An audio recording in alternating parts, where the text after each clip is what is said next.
Baiklah, kita lanjutkan lagi untuk revisinya. Kita masuk ke bagian struktur database. Nah, di sini 262 struktur database. Nanti pastikan di sini juga diberikan identifikasi 1,27 cm.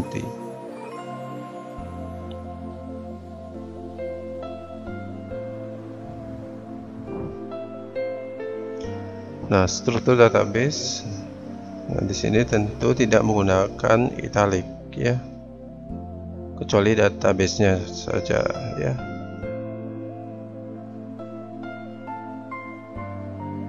Nah, itu ya, strukturnya tidak perlu diberikan efek italic, database-nya D-nya kecil saja. Adalah suatu pengaturan file pada suatu pengaturan filenya satu saja ya, pengaturan file pada atau dua aja dah ya, pada suatu tabel. Nah, tabelnya juga menggunakan bahasa Inggris ya. Pada database, nah, database-nya D-nya kecil saja, Mulyani dan seterusnya. Beberapa struktur database, nah ini juga kecil ya.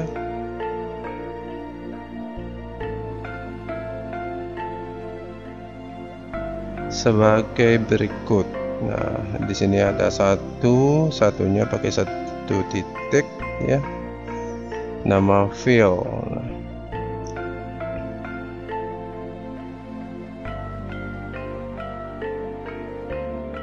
Jadi nanti blok saja semuanya, baru diatur berapa spasi yang akan diberikan ya.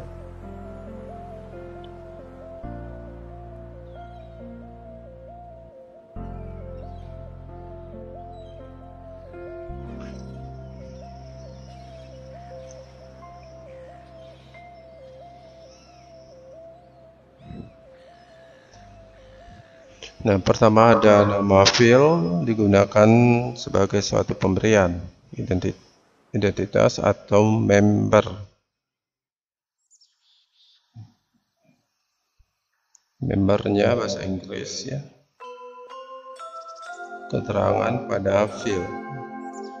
Tipe data, pemberian suatu tipe dan seterusnya, ukuran data dan keterangan. Kemudian kita masuk ke dalam data flow diagram. Ini pastikan center tab-nya dihapus.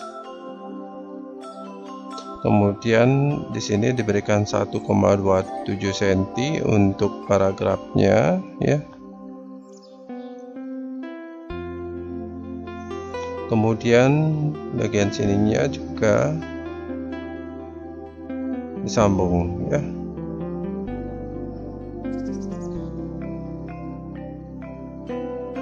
Kemudian ini juga diperbaiki ya, seharusnya grafik bukan grafik ya, grafik.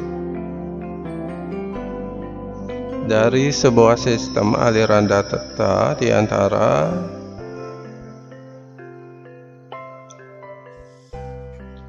komponen-komponen. Ini tambahkan kata penghubung, tanda penghubung ya.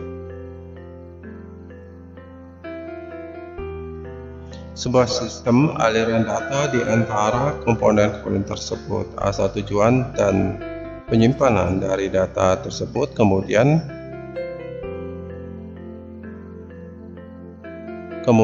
simbol tersebut digunakan. Nah, kemudian adapunnya dihilangkan ya. Kemudian simbol tersebut gitu ya.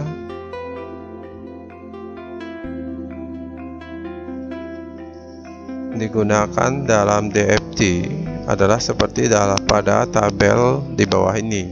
Nah, ini menggunakan italic. Nah, ini untuk tabel dua-duanya, bawa saja ke halaman berikutnya. tabel 22 DFT data flow diagram menggunakan italic, ada simbol nama dan arti ya. Ini ganti, ini perbaiki namanya aliran data ya, jadi A-nya kurang, menunjukkan atau dinaikkan ke atas dulu ya, supaya Bapak tahu batasannya sampai di mana ya. Jadi batasannya ini sampai di sini ya, baru kita turunkan. Kemudian menunjukkan aliran data yang dapat berupa masukan dan seterusnya. Kemudian bagian anak panahnya ini digeser ya, supaya bagus penempatannya.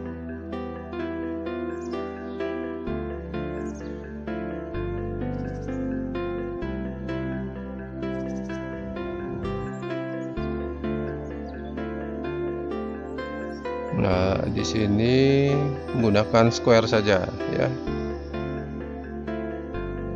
Nah, supaya dia pas di tengah-tengah ya, supaya rapi kelihatannya. Ini juga ya, pakai saja square ya, otomatis bisa dah diatur sesuai kehendak kita ya.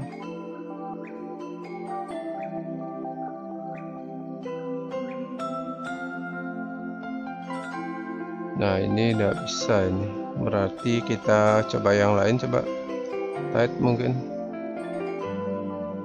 Nggak bisa juga, ini ada terkoneksi ini. Ini tidak bisa naik ini, nggak bisa naik. Coba Bapak cut lalu sambung di sini ya, bisa ya. Dan di sini ada yang kosong ya. Yang kosong ini nanti dimepetin, dihilangkan ya. Banyak cara untuk menghilangkan. Salah satunya kita harus buat baris baru.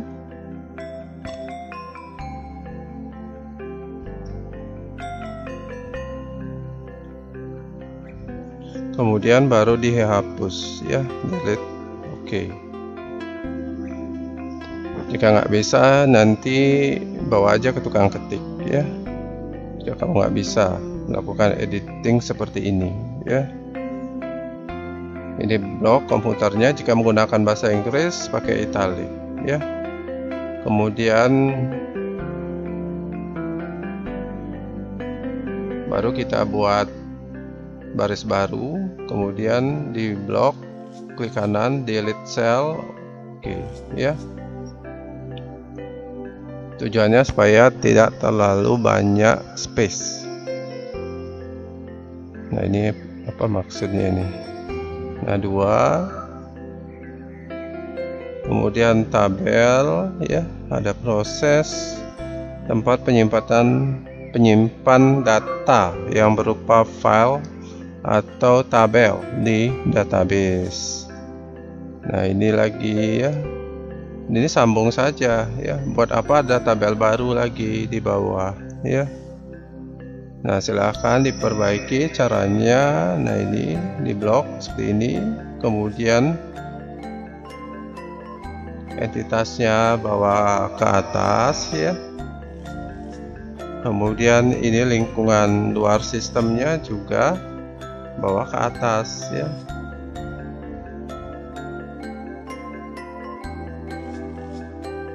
Nah, di sini lingkungan, kemudian sistemnya kita cut and paste ya, paste ya. Kemudian yang gambar ini tarik aja ke atas.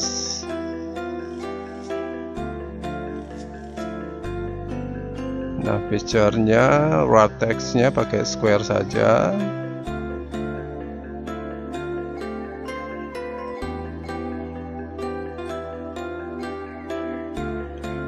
Nah, kelihatan, nanti taruh di pas tengah-tengah ya.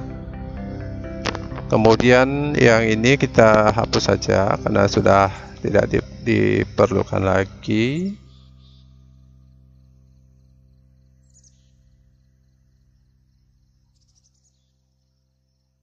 Nah, seperti itu ya, sehingga rapi ya. Selanjutnya ada conceptual data model CDM. Jadi di sini tetap ya, di sini ada center tab juga dihapus, double klik clear all. Kemudian pepetin ya. Full ke kiri. Pastikan berada di 0 cm ya. Kemudian karena ini paragraf, ini kita jadiin 0 dulu, kemudian taruh di 1,27 cm.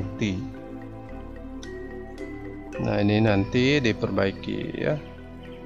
Jadi untuk tabel ini semua ya, tabelnya diperbaiki nanti ya.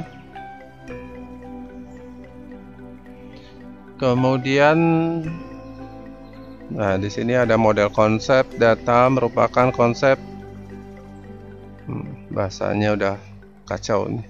CDM conceptual data model atau model konsep data merupakan konsep yang berkaitan dengan pandangan pemakai terhadap data yang disimpan dalam basis data. Ini nanti berikan spasi ya. Dibuat sudah dalam bentuk tabel tanpa tipe data yang menggambarkan relasi antar tabel untuk keperluan implementasi ke basis data. CDM merupakan hasil penjabaran lebih lanjut dari ERD ya. Ini diberikan spasi juga ya. Aturan-aturan yang diikuti dalam melakukan konversi ERD ya menjadi CDM. Nah, ini juga spasi ya, jangan dijadiin satu. Adalah tabel 32 adalah simbol yang ada dalam conceptual data model. Nah, ini juga menggunakan italic ya.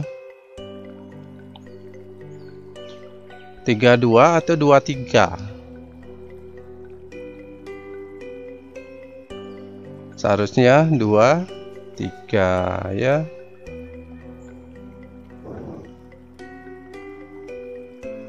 Karena di sini kan mengacu pada isi yang di bawahnya.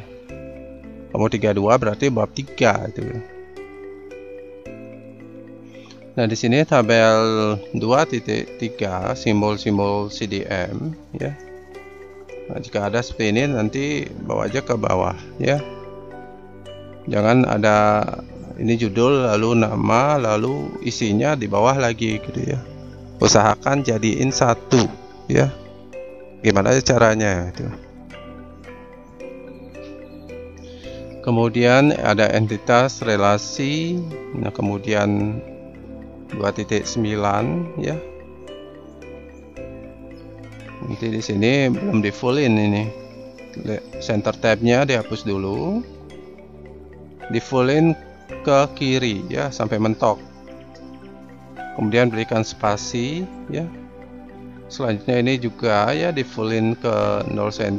Kemudian ini berikan di 1,27 cm.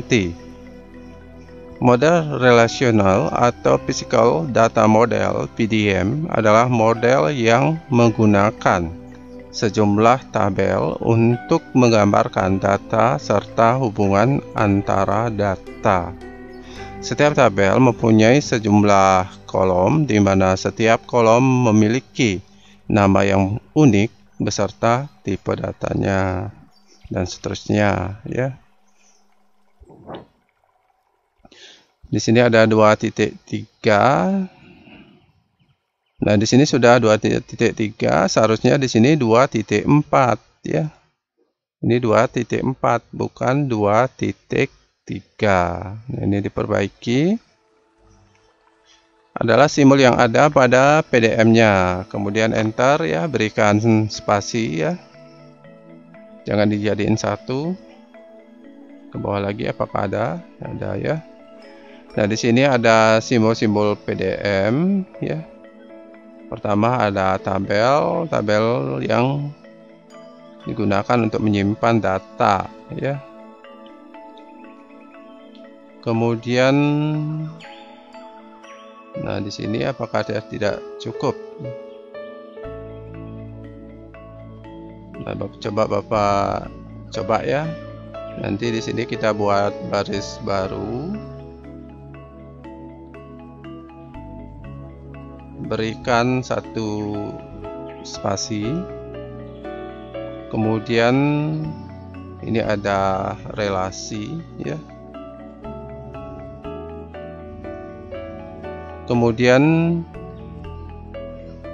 penjelasannya relasi antar tabel terdiri dari persamaan antara primary key atau kunci primer dengan, nah ini bisa jadi satu, ya. Kenapa bisa sampai ke bawah ini, ya. Ini anak panahnya, nanti naikkan, ya.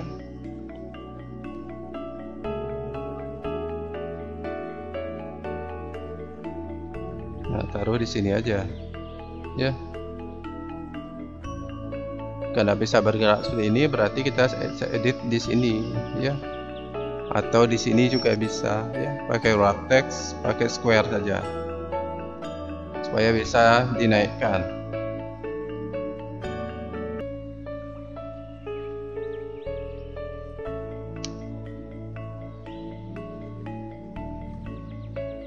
Di situ aja mentoknya nih. Baik ini. Nah, ini bisa, ya. Menggunakan efek behind text, ya. Ini bisa ini dinaikkan seperti ini, ya. Nanti diperbaiki untuk pengaturan di tabelnya juga, ya. Kemudian yang di bawahnya ini tabelnya udah tidak digunakan, jadi kita hapus saja, ya. Nah itu ya, lebih rapi jadinya. Kemudian ada black box texting, ya. Nah di sini kamu berikan efek italic, ya. Dan ingat ini center tabnya dihapus saja, nggak usah dikasih center. Ini pastikan di setiap paragraf itu menggunakan 1,27 cm. Ini sudah benar, ya. Selanjutnya menurut Maturidi, ya, 2014, pengujian black box testing berfokus pada persyaratan fungsional perangkat lunak dan seterusnya. Di sini jangan menggunakan satu kurung, namun menggunakan satu titik. Nah, di sini juga, ya, didekatkan. Nah, itu ya. Kemudian sedangkan menurut Simar Mata, ya, 2010, ini bisa hapus saja nomor halamannya, ya. Boleh, ya, seperti ini. Dan pastikan setiap paragraf memiliki ketukan 1,27 cm, ya. Ini berikan spasi, ya, 6 poin, dan pastikan di sini single. Nah, supaya ada space, ya, namun tidak terlalu lebar. Klasifikasi black box mencakup beberapa pengujian, yaitu yang pertama ada pengujian fungsional. Nah, di sini kamu kasih satu titik saja, ya. Nah, kemudian ini berapa ada ini? 4, 5, 6, 7, 8, 9, 10. Wih, banyak ini.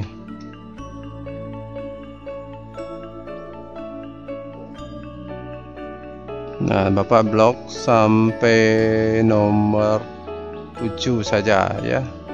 Nanti dilanjutkan lagi. Nah, didekatkan di 0 cm. Kemudian ini juga diberikan mungkin di sini, ya. Ini berapa ini tabnya? Berikan aja di sini, karena ada berapa ini? 10 ya? 10. Berarti kita harus atur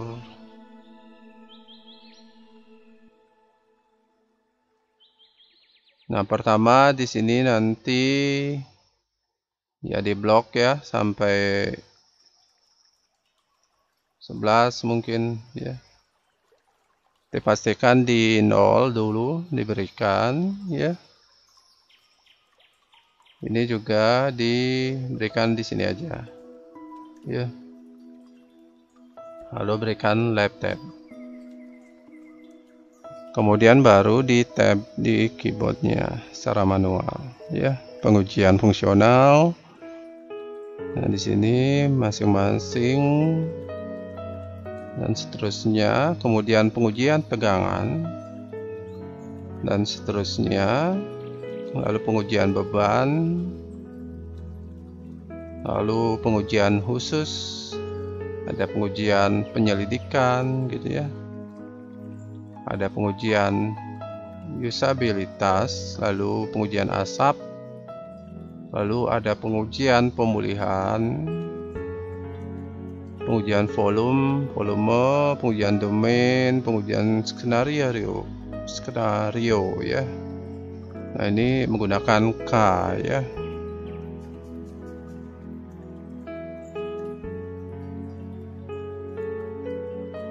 Selanjutnya, nah untuk nomor 12 juga sama di blok ya, di blok semua.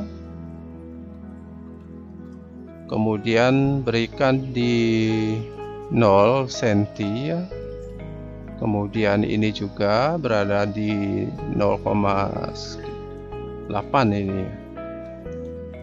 Kemudian berikan left tab. Lalu tab ya. Untuk A dan B nya nanti masukin ke dalam ya.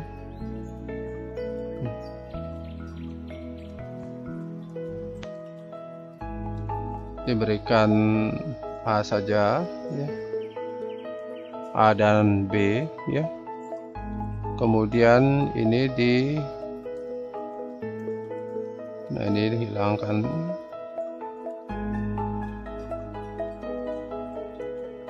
Kemudian ini juga ditarik. Nah, ini juga ya seperti itu ya. Kemudian nomor 13-nya. Nah, dan seterusnya ini ya, ada end user testing. Nah, ini U-nya kecil aja nih.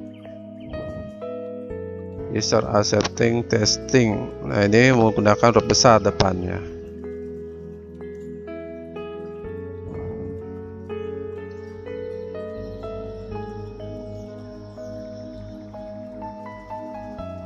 Kemudian juga disebut pengujian beta, pengujian aplikasi, dan pengujian pengguna akhir, end user testing ya. End user testing.